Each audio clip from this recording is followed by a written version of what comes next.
Now here's a dirty kicker of a topic: mold. Mold can be every hummingbird enthusiast's worst enemy.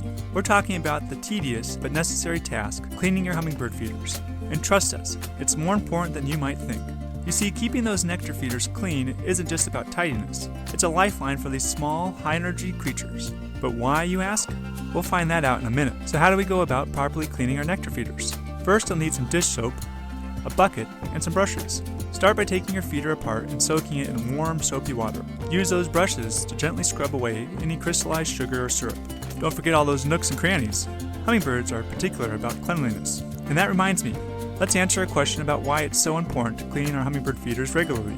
Imagine sipping a refreshing drink from a glass that hasn't been cleaned in days.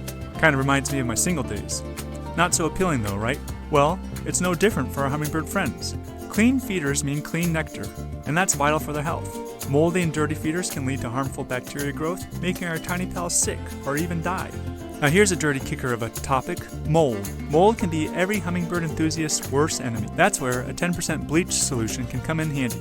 After cleaning your feeder with soap, spray your feeder with the bleach solution to eliminate any lurking mold and harmful bacteria. We'll let our feeder sit out to dry in the sun, degrading the active ingredient, sodium hypochlorite. And just to be safe, we'll give it one last rinse with water the next day before refilling it with either saved nectar from our refrigerator or a new batch of nectar cooled to room temperature.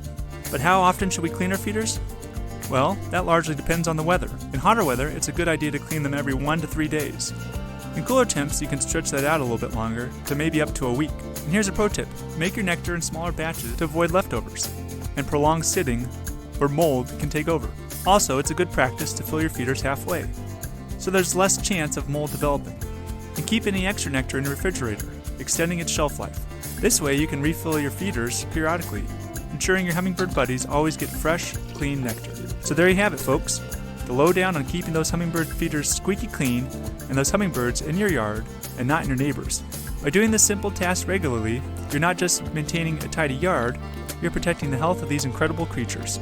If you found this information helpful, be sure to give it a thumbs up and be sure to share it with your fellow nature enthusiasts. Don't forget to subscribe for more exciting backyard how-tos and family adventures outdoors.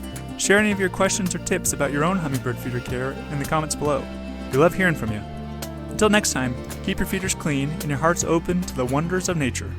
Thanks for joining us on this important journey. Happy bird watching!